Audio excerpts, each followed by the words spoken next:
नमस्कार छात्रों, स्वागत है एक बार फिर से आपका बिब्लियोफाइल स्टडी सेंटर के डिजिटल प्लेटफॉर्म पे। दोस्तों, मॉक टेस्ट नंबर 025845 को सॉल्व करेंगे आज। तो आइए शुरू करते हैं। पहला क्वेश्चन आपकी स्क्रीन पर कह रहा है find out which part of a sentence has an error. हमें यहाँ एक वाक्य दिया गया है, इसके किसी भाग में गलती है, वो हमें ढूंढना है। कह रहा है in any case no disciplinary action are required to be taken. कह रहा है कि किसी भी सूरत में हमें कोई अनुशासन से संबंधित कार्रवाई करने की आवश्यकता नहीं है। बहुत ही आसान सा क्वेश्चन है। यहाँ पर ध्यान दीजिए, in any case no disciplinary action. तो यहाँ पर जो हमारा सब्जेक्ट है वो क्या है? Disciplinary action. ये अपना सब्जेक्ट है और अपना ये जो सब्जेक्ट है वो कैसा है? सिंगुलर है। सिंगुलर का मतलब क्या होता है? एक वचन। तो जब सब्जेक्टिव पार्ट सिंगुलर है तो वर्ब भी सिंगुलर होगा, सब्जेक्ट वर्ब एग्रीमेंट के अकॉर्डिंग। तो यहाँ आर की जगह क्या आ जाएगा? इज आ जाएगा। तो सेंटेंस के कौन से पार्ट में एरर है? पार्ट बी में यहाँ पर एरर। अगला क्वेश्चन कह रहा है कि find out which part of a sentence has an error. Sentence का वो पार्ट बताइए जिसमें एरर है। The committee decided the matter without leaving it's seats. कह रहा है कि कमिटी जो है उसने मुद्दे का जो है निर्णय दे दिया था बिना अपनी सीट को त्यागे। देखिए, यहाँ पर हमारा जो सब्जेक्ट है वो है कमिटी, जो कि एक कलेक्टिव नाउन है। कैसा नाउन है? Collective noun.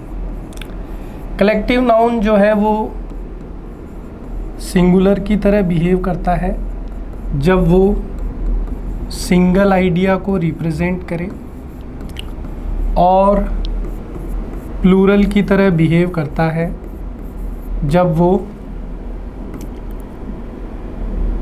मल्टीपल आइडिया को रिप्रेजेंट करे।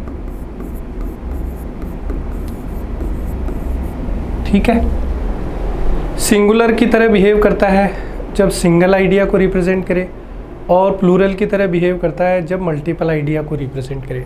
अब ये सिंगल आइडिया मल्टीपल आइडिया क्या है?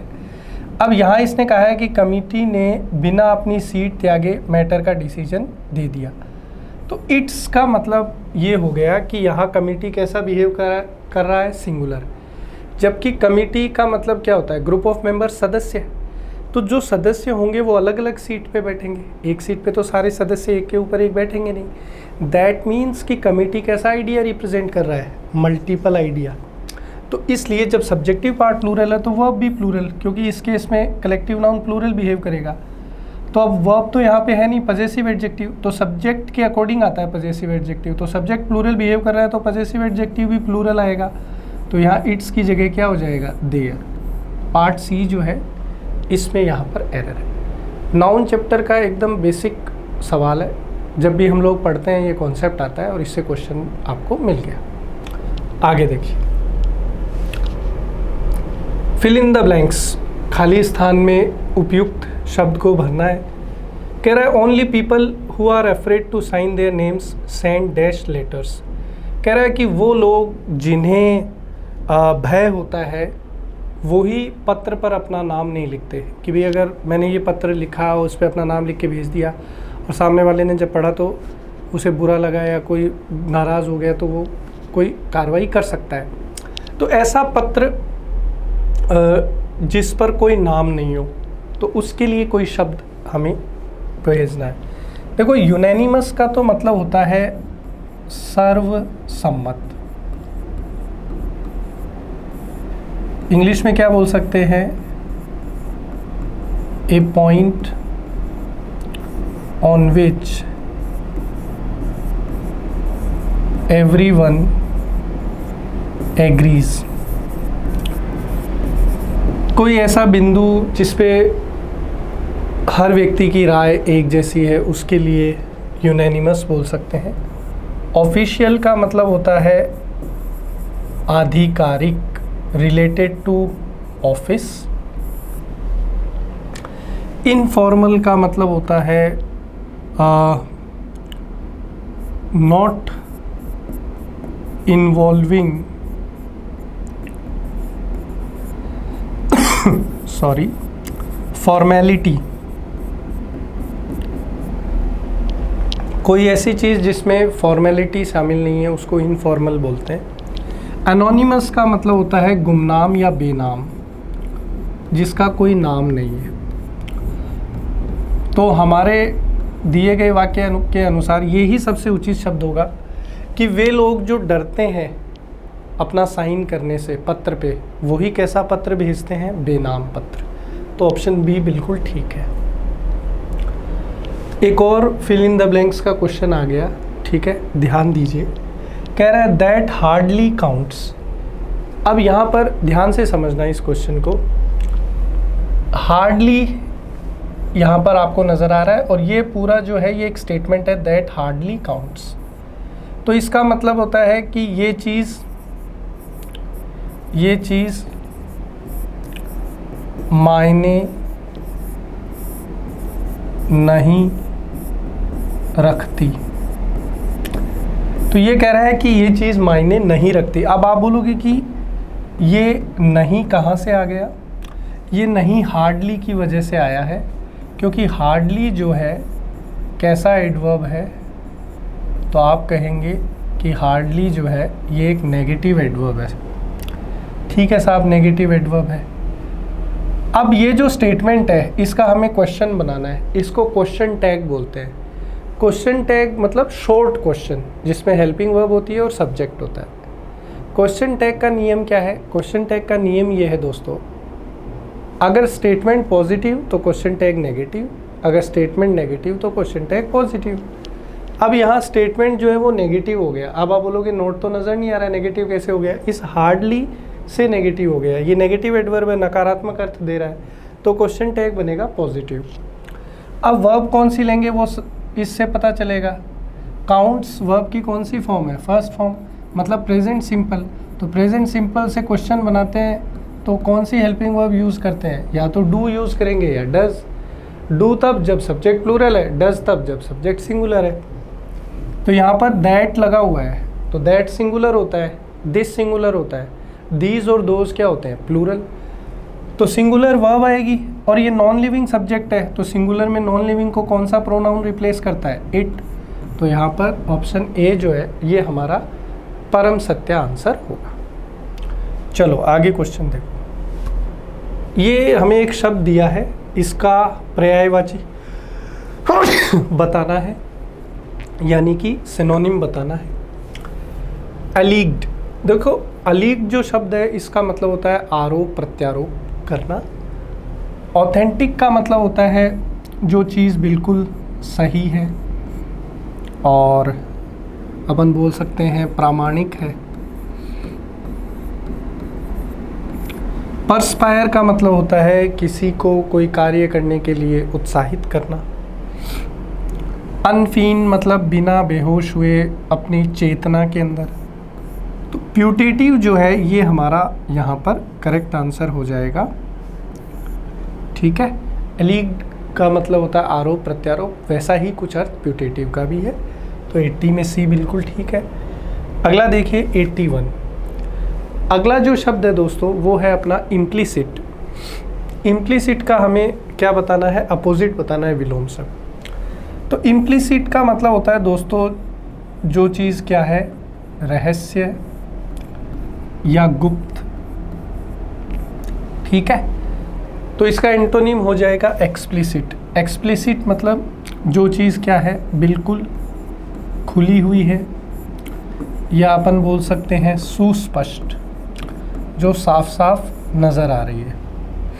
एक्सप्लेन का मतलब जिसकी ये एक्सप्लेन जो वर्ड है ये किससे बना है?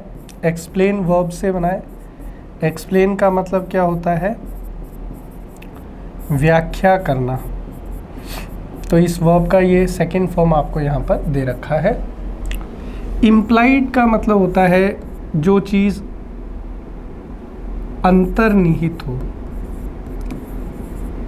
अंतर्निहित हो, किसी चीज़ के अंदर समाई हुई हो, उसको हम लोग इम्प्लाइड बोलते हैं। एक्विसिट, एक्विसिट का मतलब होता है अनोखा या नया। चलिए आगे चलते हैं। अपने को एक वर्ड दे रखा है डैमर, इसका अपने को क्या बताना है? अपोजिट बताना है। इसका मतलब होता है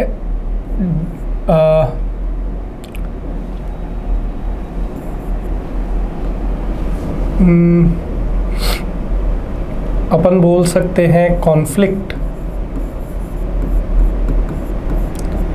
या डिसएग्रीमेंट।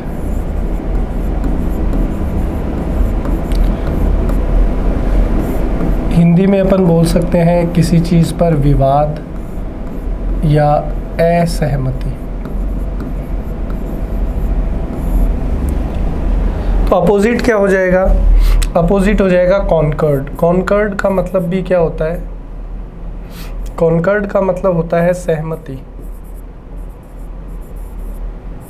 तो डिसएग्रीमेंट या कॉन्फ्लिक्ट का अपोजिट क्या हो जाएगा? एग्रीमेंट। कॉन्कर्ड भी बोल सकते हैं, एग्रीमेंट भी बोल सकते हैं। तो यहाँ पर सी जो है ऑप्शन, ये हमारा बिल्कुल सही हो जाएगा।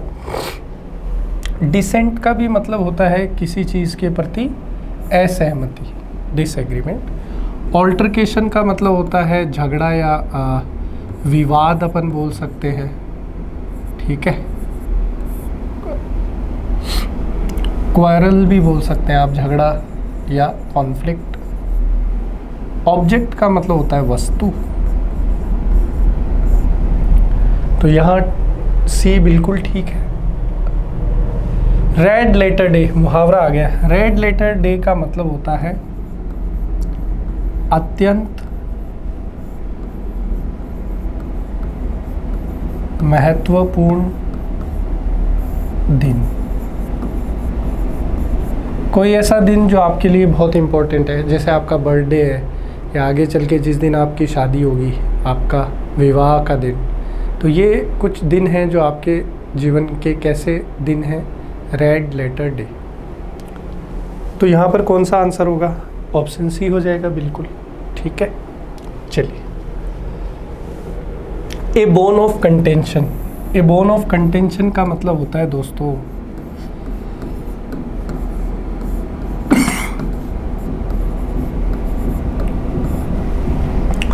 कोई ऐसी चीज़ जो झगड़े का कारण है। तो यहाँ पर ऑप्शन ए ठीक हो जाएगा, a matter of dispute. A bone of contention का मतलब होता है कोई ऐसी चीज़ जो विवाद का कारण है, झगड़े का कारण है, तो ये मैटर ऑफ डिस्प्यूट हो जाएगा। एक्टिव पैसिव का क्वेश्चन आ गया, कह रहा है माई मदर, ये सब्जेक्ट है, ये वर्ब का सेकंड फॉर्म है, मतलब पास्ट सिंपल है, ये object number first. The pen you saw earlier, ये ऑब्जेक्ट नंबर सेकंड। सॉरी। अब अपने को इसका आंसर करना है। तो जब पैसिव बनाएंगे तो ये जो हमारा ऑब्जेक्ट सेकंड है, दी पेन, ये वाला, ये उधर जाके क्या बन जाएगा? सब्जेक्ट बन जाएगा। तो ये हो जाएगा the pen you saw earlier, ये यहाँ पर आ जाएगा the pen you saw earlier, ठीक है। ये पूरा ही सेकंड ऑब्जेक्ट की तरह काम करेगा। तो the pen you saw earlier, ये आ गया आपका सेकंड ऑब्जेक्ट। फिर पास्ट सिंपल को जब हम लोग पैसिव में चेंज करते हैं तो इसका स्ट्रक्चर बनता है वॉज वर के साथ थर्ड फॉर्म। ये स्ट्रक्चर बनता है पास्ट सिंपल के पैसिव का। तो अगर आप ध्यान दो तो देखो, यहाँ वॉज वर नहीं था तो ये सीधा चला गया, यहाँ वॉज था, थर्ड फॉर्म था, लेकिन पूरा सब्जेक्ट नहीं लिया उन्होंने, केवल पेन लिया। यहाँ पर भी पूरा सब्जेक्ट नहीं था, तो ये हो जाएगा the pen you saw earlier. अब सब्जेक्टिव पार्ट पेन सिंगुलर है तो यहाँ वॉज आ गया, थर्ड फॉर्म आ गया। फिर ये प्रेपोजिशन टू के साथ हमने मी को जोड़ा और बाई के बाद में हमारा कौन जुड़ गया? सब्जेक्ट जुड़ गया, माई मदर, ठीक है। यहाँ फुल स्टॉप आएगा, कॉमा नहीं है। तो 85 में जो है बी ऑप्शन हमारा बिल्कुल सही है। 86 देखो, डायरेक्ट इनडायरेक्ट का क्वेश्चन आ गया, ठीक है। कह रहा है द जज आस्क्ड द अक्यूज्ड, तो आस्क्ड मिल रहा है मतलब ये इनडायरेक्ट में है, ठीक है। ये किस में है? इनडायरेक्ट स्पीच में है। इसको किस में चेंज करना है? डायरेक्ट स्पीच में। आज द अक्यूज्ड इफ़, अगर इफ़ आ रहा है कंजंक्शन में तो यहाँ पर हेल्पिंग वर्ब से शुरू हुआ है कौन? Direct speech. जब चेंज करेंगे ये चीज़ ध्यान रखना। Had been caught red handed, अब यहाँ हैड बीन दिया हुआ है।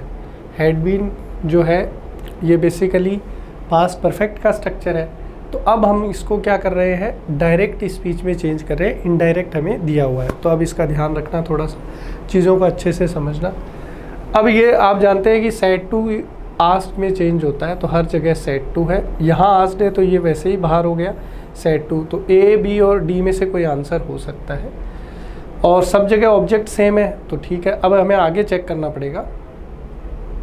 देखिए यहाँ पर दिया हुआ है have you caught red handed, what have you cot, तो ये किससे शुरू हुआ है? WH वर्ड से। मैंने आपको बताया था कि कंजंक्शन यहाँ इफ़ है, तो जब भी इफ़ या वेदर कंजंक्शन होता है तो जो हमारा इंट्रोगेटिव सेंटेंस होता है वो हेल्पिंग वर्ब से शुरू होता है डायरेक्ट स्पीच में।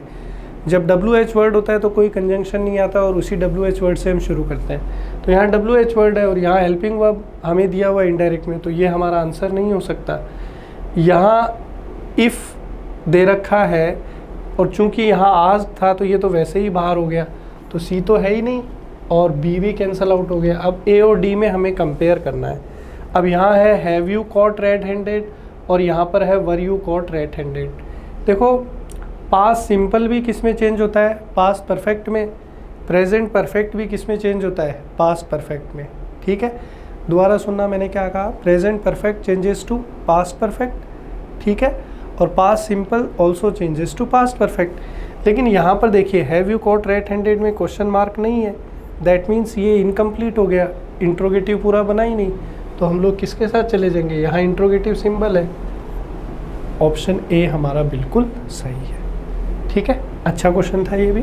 चलिए आगे बढ़ते हैं। अगला क्वेश्चन कह रहा है कि रॉन्गली स्पेल्ड, गलत स्पेलिंग हमें बतानी है। देखो डिसअपॉइंट की स्पेलिंग बिल्कुल ठीक है। डिसअपॉइंट का मतलब होता है हताश। डिसअपॉइंट वर्ब के फॉर्म में है, तो डिसअपॉइंट का मतलब होता है किसी को हताश करना, निराश करना।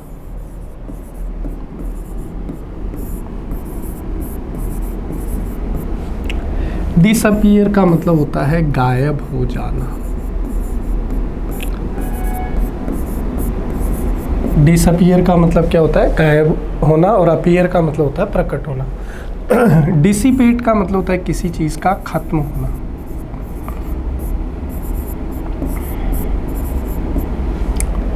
डेटेरेंस जो है इसका मतलब होता है प्रतिबद्धता से या रोक।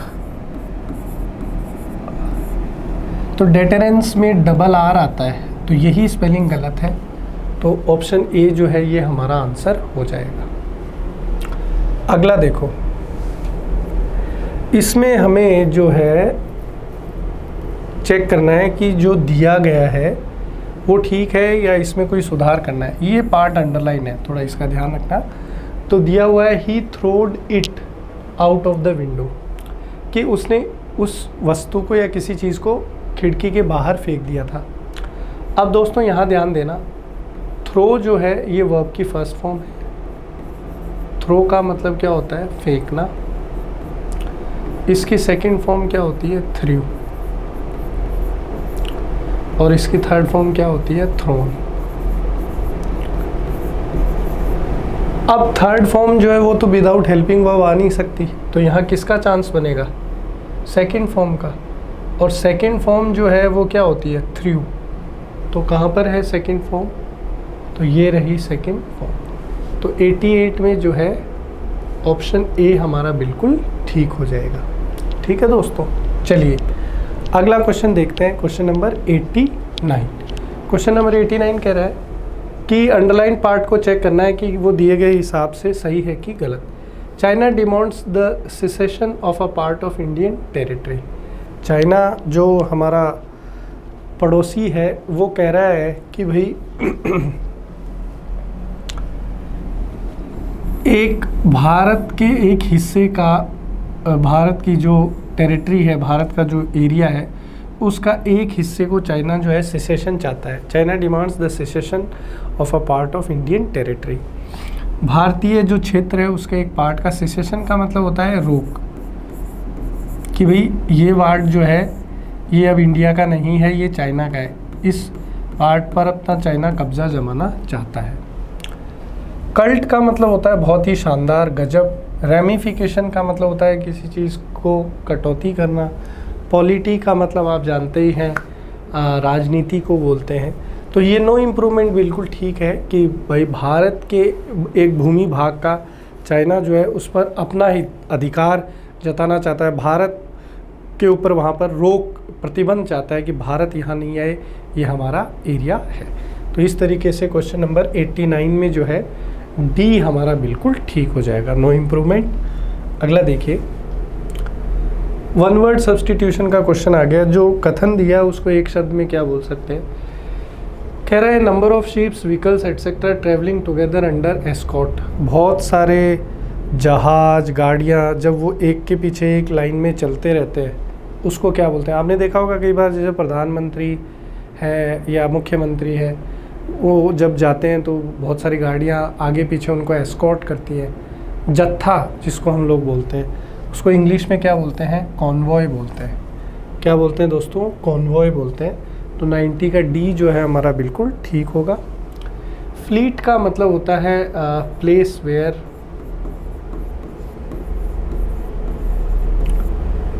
शिप्स आर केप्ट, जहाँ पे जहाज, पानी के जो जहाज है वो रखे जाते हैं, उनका जो जत्था होता है, जत्थे को बोलेंगे तो एक ग्रुप ऑफ शिप्स बोल सकते हैं, वो ज़्यादा ठीक रहेगा।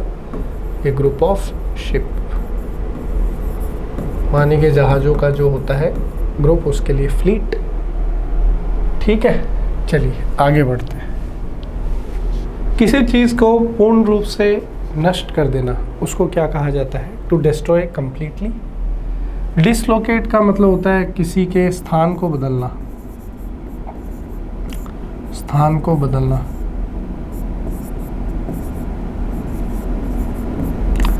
रिहेबिलिटेट का मतलब होता है पुनः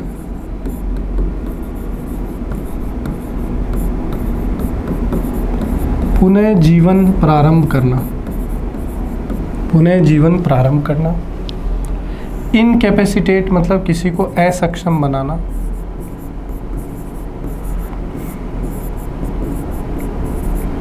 एनिहिलेट का मतलब होता है किसी चीज़ को नष्ट करना। तो यही हमारा आंसर हो सकता है यहाँ पे। तो 91 में ऑप्शन ए बिल्कुल ठीक है। अब ये एक पैसेज आ गया, इसको पढ़ते हैं और क्वेश्चन का आंसर करते हैं। I remember watching a TV series on bringing up children that showed parents being obsessed dash their children's performance in school exams.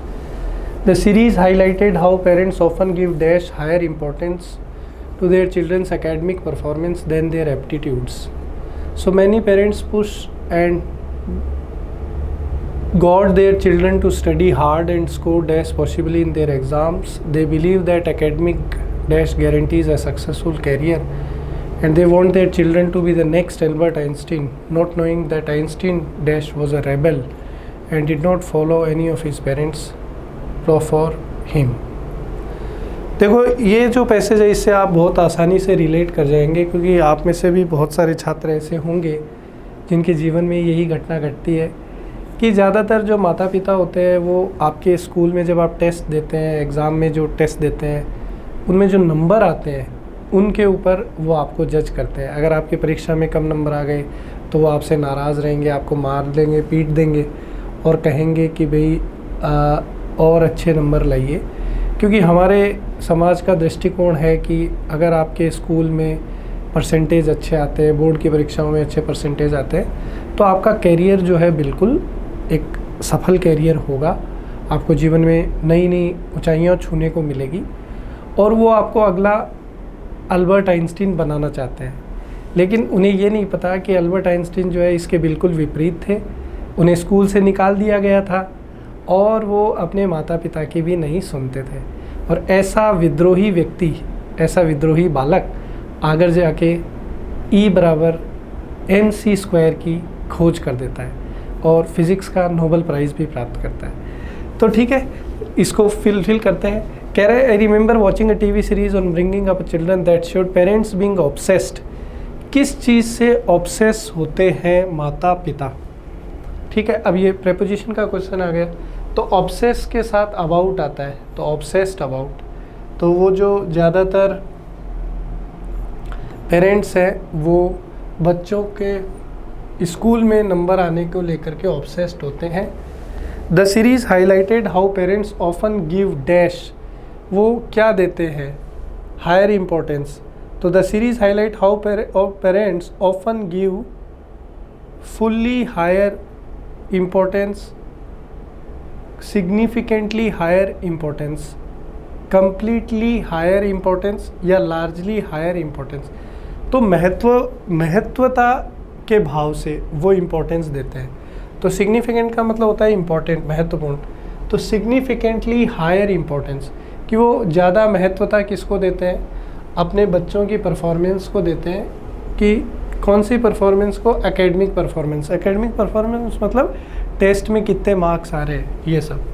Then their aptitude. So many parents push and got their children to study hard and score as high as possible, जितना हो सके उतना high number लेकर आए। As के बीच में positive degree आती है, ये हमेशा ध्यान रखना।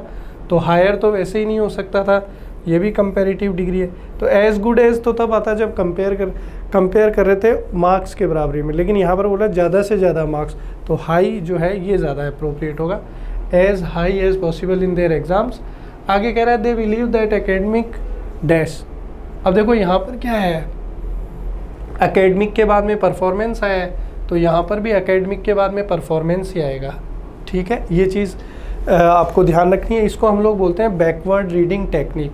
तो हमने देखा कि यहाँ एकेडमिक के बाद में परफॉर्मेंस है, तो यहाँ भी एकेडमिक के बाद में क्या आएगा? परफॉर्मेंस ही आएगा। ठीक है, आगे चलिए। A successful career and they want their children to become the next Albert Einstein, not knowing that Einstein, अब रिफ्लेक्सिव प्रोनाउन लगानी है आइंस्टीन के लिए। आइंस्टीन थर्ड पर्सन सिंगुलर है, यानी ही प्रोनाउन। तो ही प्रोनाउन के लिए कौन सा रिफ्लेक्सिव आ जाएगा? हिमसेल्फ। बेसिक ग्रामर है, ये तो आपको पता ही होगा, तो इसमें हिमसेल्फ आ जाएगा। ये हो गया आपका क्लोज टेस्ट। अब ये पैराजंबल आ गया। पैराजंबल की टेक्निक आपको कई बार बता चुका हूँ। पहले प्रॉपर नाउन का उपयोग करेंगे, प्रॉपर नाउन नहीं मिलता है तो मैंडेटरी पेयर को पकड़ने की कोशिश करिए। तो इन्हीं का उपयोग करेंगे और आंसर आपके सामने होगा। देखिए, अब यहाँ पर देखिए प्रोनाउन है, यहाँ द डिस्ट्रिक्ट कलेक्टर है, ए सोल्जर है, द मनी है। तो यहाँ से कहानी शुरू हो जाएगी सोल्जर कि एक सोल्जर थे, वो युद्ध के मैदान में लड़ते लड़ते शहीद हो गए। अब जब शहीद होंगे तो उनके लिए वीरता पुरस्कार की घोषणा करेंगे कलेक्टर साहब। ठीक है, और परिवार के लिए आर्थिक सहायता, जो पैसा था वो प्रधानमंत्री के रिलीफ फंड से उन्हें दिया गया। परिवार के लिए सम्मान की बात भी थी और एक तरीके से उनकी आर्थिक सहायता भी हुई। यहाँ ऑप्शन ए बिल्कुल ठीक है।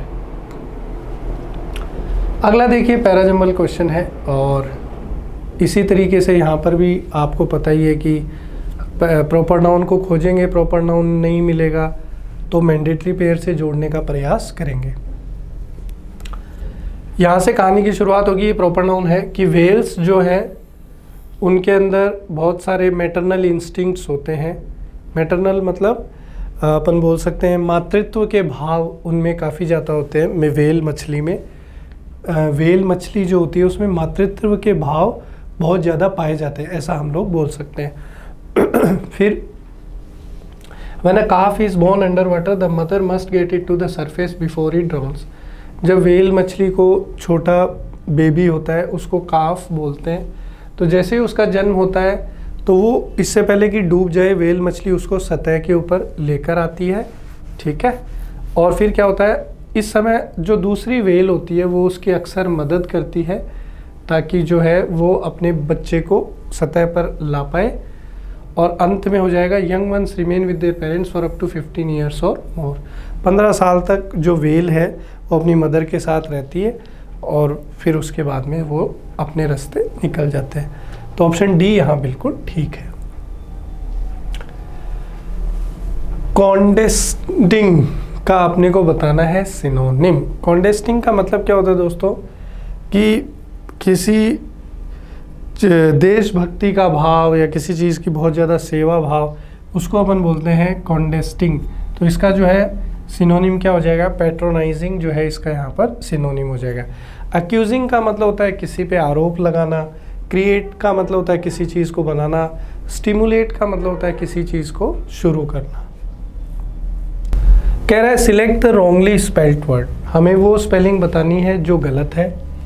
एस्थेटिक की स्पेलिंग बिल्कुल ठीक है, इसका मतलब होता है रिलेटेड टू आर्ट, कला से संबंधित। एनिहिलेट स्पेलिंग बिल्कुल ठीक है, एनिहिलेट का मतलब होता है टू डिस्ट्रॉय कंप्लीटली, किसी चीज़ को पूर्णतः नष्ट करना। अभी अपने पेपर में वन वर्ड में भी आया था, यही आंसर बना था।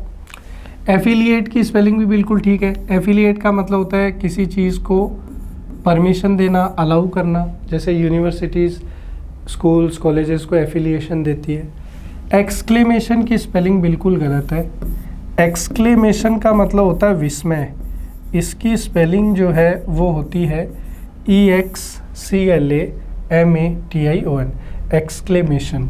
तो यहाँ पर आई जो है ये नहीं आएगा, तो हमें गलत स्पेलिंग बतानी थी, तो हमारा आंसर जो है ऑप्शन डी हो जाएगा। ठीक है दोस्तों, इसी के साथ ये सेशन अपना यहाँ समाप्त होता है। उम्मीद करता हूँ कि वीडियो आपको अच्छा लगा होगा। अगर ये वीडियो आपको अच्छा लगा है तो इसको लाइक करें, अपने दोस्तों के साथ इसको शेयर करें और अपने कीमती कमेंट हम तक ज़रूर पहुँचाएं। मिलते हैं अगले पेपर में, पढ़ते रहिए और ऑल द बेस्ट।